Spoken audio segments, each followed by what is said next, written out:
የሽሻቃ መጣን፣ ሙሐሰላ መጣን፣ ምንጣፍ መጣን። ልብ እናምጣ እንዴ! ታጋይ ወልደ ስላሴ ምንድነው የሆነው?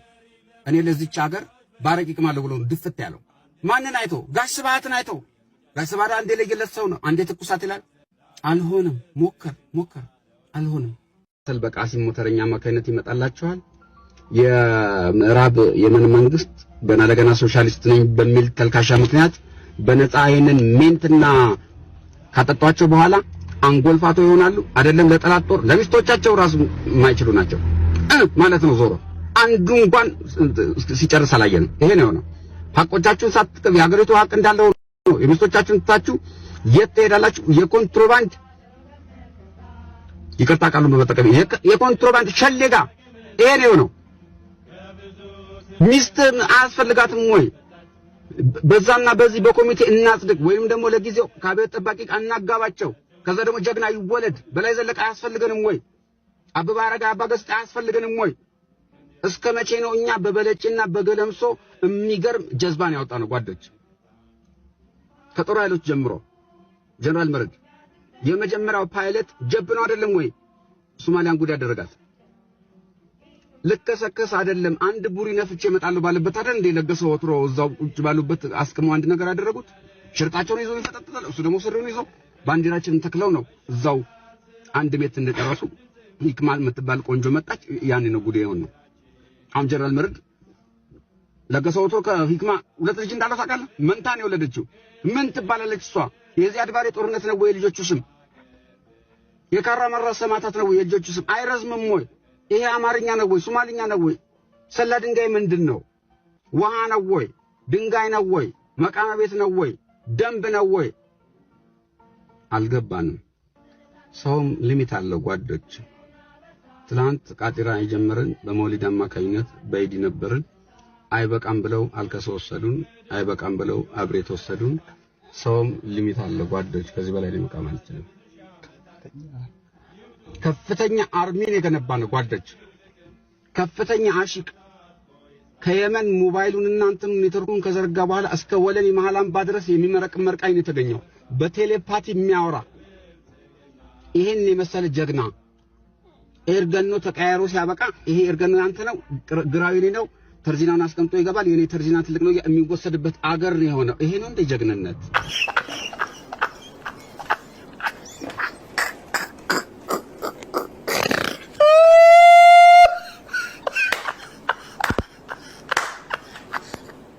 ኬንያና ቦምባሳ ላይ ያላችሁ ልጆች ክትትላችሁን እንድታጠናክሩ፣ እንዳያመልጥ፣ ወደ አውሮፓ እንዳይገባ የባሰ ችግር ሊፈጥርብን ነው። አንድ ነገር ይሄ ሰው አምልጦ ከኬንያ ከሩዋንዳ ከታንዛኒያ አልፎ ከሄደ አባቴ ያልወለደኝም አለቃችሁም፣ እናንተን ወርድባችኋለሁ፣ እቀጣችኋለሁ። እንዳለቁ ከለቀቃችሁ ነው ያለቃችሁ። ይለፍና ይሄድ፣ እንታያታለን። ማን አባታችሁ ወክላችሁ እዛ እንደምታደርግላችሁ እንደተቀመጣችሁ ያን እናያለን። ከዚህ የኛ ልፍስፍስ ነን፣ ተልፈስፍሰን ቁጥጥር ስር ማዋል ሲገባን አገር ቤት ያለን ተልፈስፍሰናል።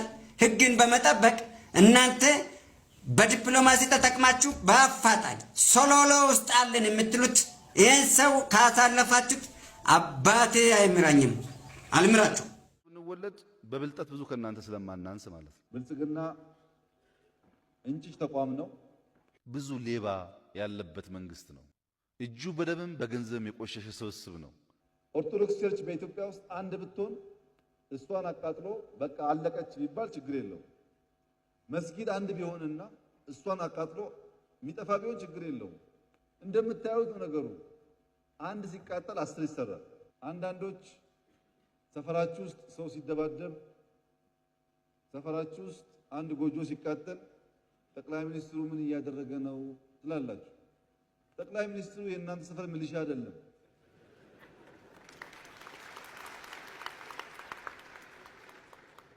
ጠቅላይ ሚኒስትሩ የተሰጠው ስልጣን አለ፣ የተሰጠው ስራ አለ። የተሰጠውን ስራ ጠንቅቆ ነው የሚሰራው፣ ያውቀዋል። የሰፈራችሁን ሰላም መጠበቅ የእናንተ ጉዳይ ነው። አብዛኛው የኢትዮጵያ ፖለቲከኛ የመንገድ ላይ አራዳ ነው። የሚያሸንፍበትን ሳይሆን የሚያታልልበትን መንገድ ነው ሲያስብ የሚውለው። እያንዳንዳችን እንሄድበት እንሮጥበት ዘንድ እግር ተሰጥቶን ሲያበቃ እግራችንን መጠቀም ትተን መኪና መጠቀም ከፈጣሪ ጋር የሚያጣላ ነገር የተሰጠን እግር እያለ ለምን መኪና መጠቀም ተገደድን ብለን መጠየቅ ያስፈልጋል። ውሃም ራሱ ህዳሴን ጨምሮ መገደብ ስህተት ነው የሚሆነው። ምክንያቱም ውሃ ኮርሱን ጠብቆ እንዳይሄድ በየመሃሉ ያቆሙ ከዋናው ከተፈጥሮ መንገዱ ያወጡ ለእርሻ ማዋል ለኢነርጂ ማዋል ከተፈጥሮ ጋር መጋጨት ነው። ብዙ ሰው ሞኝ ነው። ሌባ ያየ እንዳላየ ያለፈ ጠቅላይ ሚኒስትሩን ያደርጋል ይላል። እሱ ያየው በሰሜን በምዕራብ በምስራቅ በደቡብ ያላችሁ የተማራችሁ የተሻለ ማገናዘብ የምትችሉ ወጣቶች የምንቀልድባችሁን ቀላጅ ፖለቲከኞች ወደ ጎን አራግፋችሁ የመጀመሪያ አስታውሳለሁ ንግግሮት ስልጣን በያዙ ማግስት ያሉት ማንንም ሰው አስረን አንመረምርም፣ በቂ መረጃ ካላገኘን በስተቀር አናስርም ነው ያሉት። በውህከት በብጥብጥ በአመጽ ዲሞክራሲያዊ ስርዓት ይገነባል ብለን አናምን። ይቺ ሀገር ዘላቂ የሆነ ዲሞክራሲያዊ ሽግግር ማድረግ ካለባት አንድ አማራጭ ብቻ ነው ያለው ብለን ስለምናምን ድርድር፣ ውይይት፣ ሐሳብ ብቻ ነው ወደ ስልጣን ላይ ያበቃ ይችላል ብለን ምናምን። ስለዚህ ከዚህ አንፃር ይሄንን አቋም ስናራምድ ብዙ የሰው ህይወት ሞቷል፣ ብዙ ንብረት ወድሟል፣ አላስፈላጊ ዋጋዎች ተከፍለዋል። የሀገራችንን ህዝቦች አብሮነት የሚያናጋ አንድነት የሚያናጋ ብዙ ድርጊቶች ተፈጽመዋል። ይሄ በጣም ያሳዝነናል፣ እንደ ዜጋም ያሳፍረናል። ነገር ግን ይሄንን ሁከትና ብጥብጥ ተከትሎ እየተወሰዱ ያሉ እርምጃዎች እኛን እያሳሰቡ ነው። መንግስት ህግና ስርዓትን አያስከብር አንልም። የአንድ መንግስት ትልቁ ኃላፊነት እንደውም እና ዋነኛው ኃላፊነቱ የዜጎቹን ሰላምና ደህንነት ማስጠበቅ። ማንም ሰው ከህግ በላይ አይደለም። ማንም ሰው ከሀገር በላይ አይደለም። ሀገር ከምትፈርስ ወንጀለኞች ለፍትህ መቅረብ አለባቸው። እሱ ላይ ድርድር የለም። ነገር ግን ይሄን አይነት አቋም ሲያራምድ የነበረ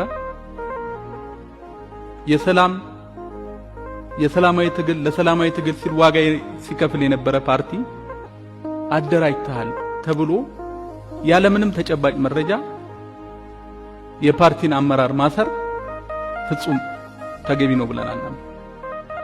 ይሄን የምንለው አሁንም ማንም ሰው ከህግ በላይ ሆኖ አይታሰር አይደለም።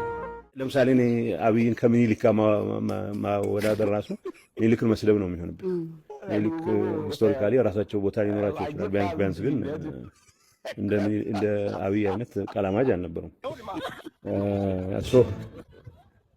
ንጉሥ የመምሰል ፍላጎት ምንም ጥያቄ የለውም። ቋንቋው ራሱ የዚህ ዓለም የዚህ ዘመን ቋንቋ አይመስልሽም? እኛ ብሎ ነው የሚጀምረው። አንድ ቦታ ነው ተሳስቶ እኔ የሚለው ንጉሥ የመሆን ፍላጎት ብቻ ትክክል ነው። ይሄ አጼ ምኒልክ አድርገውታል፣ አጼ ዮሐንስ አድርገውታል ነው የሚባለው። አሁን እንትኑ ነው የከበደው። በሚስት መጥተዋል፣ በድንበር መጥተዋል የሚሉት ቃላት መድገም ትንሽ ኦሪጂናል ለመምሰል ነው ጥረት ያደርጋሉ እንጂ ፍላጎቱ እሱ ነው። ይሄ ወጉ ተይዟል። ይሄ ንጉሠ ነገሥት ገሌ ጠላት መጥተዋልና ጥሪ አረጉ ይባላል። ግን እነሱም ቢሆን አንኮበር ከደረስን በኋላ ከደረሰ በኋላ አይደለም ጥሪ የሚያደርጉት። ላም ከሰጠችን ወተት፣ ንብ ከሰጠችን ማር፣ ሴት ልጅ ከሰጠችን ወንድ ልጅ ምንድን ነው የሚሰጠን? እስኪ ንገሩኝ። ኦኬ፣ ላም ራሷ ፕሮዲውስ አድርጋ ነው ወተት የምትሰጥ። ንብም አበባ ቀስማ ነው ማር የምትሰጠን። አንቺ ውሃ ጠጥተሽ ነው ልጅ የምትሰጪን? አንዳንዴ ለህፃናትና ለሴቶች እያለን ስንታገል ወንድ ጠል የሆኑ ንግግሮችን በመሃል እየጨመራችሁ የማይሆን ቶፒክ ውስጥ ባንገባ ጥሩ ነው። ኦኬ፣ ውሃ ጠጥተሽ ነው አንቺ ልጅ የምትሰጪን? ከየት አምጥተሽ ነው የምትሰጪን? በመልካችሁ በሰውነታችሁ አታላችሁ ከወንድ ልጅ ነው የምትወስዱት። ከዛ በግድ አባት የምታደርጉ እንዳንቺ አይነት በጣም ብዙ ሴቶች አላችሁ። እንዳንቺ አይነት ቀበጥ ልሰማ ባይ እየወጣችሁ የወንድ ጠል ንግግር የምትናገሩ ከሆነ ትግሉ ፍሬ አያፈራም። ይሄው ነው። መልካም ቀን። መንግስትን የምትቃወሙ ሰዎች እኔ ዛሬ በማይክ ጥያቄ አለ ለእናንተ። መንግስት የምትቃወሙት መንግስት እንዳለ አውቃችሁ ነው? ቸክ አድርጋችኋል? መንግስት እንዳለ መንግስት አለ? ድንገት እስቲ ቸክ አድርጉ ልላችሁ ነው እኮ በማይክ አመጣጤ። የታሰረ ይፈታ፣ የተሰደደ ይመለስ፣ ያኮረፈ ይታረቅ፣ የተባረረ ከመከላከያም ከዩኒቨርሲቲም ይመለስ፣ የተከፋፈለ በኦርቶዶክሱም በእስላሙም ይደመር፣ አቧራ ይራገፍ፣ ጸጋ ይገለጥ፣ ቶርቸር በኢትዮጵያ ይቁም ብለን ላለፉት 6 ዓመታት ብታምኑም ባታምኑ አንድ ሰው ኢትዮጵያ ውስጥ ቶርች አይደረግም። በዚህ እኛ እንኮራለን። ይሄ የመነሳት ዘመን ልክ አውሮፕላን ስትሳፈሩ ያለው አይነት ስሜት ነው። ልክ ስትቀመጡ አብራሪው ቀበቷችሁን አጥብቁ ልንነሳ ነው ይላችኋል። ብዙ ማስጠንቀቂያ፣ ብዙ ገለጻ፣ ብዙ ማስተማሮች አሉ። ከዚያ ስንነሳ መሬት ላይ ስለሆን መንገጫገጮች አሉ፣ ድምጾች ይሰማሉ። ሲያኮበክ ብቻ ሳይሆን ሲነሳም ከፍተኛ ድምጽ ያወጣል። ከፍታውን ከያዘ በኋላ ቀበቷችሁን ፍቱ፣ ሪላክስ አድርጉ ይባላል።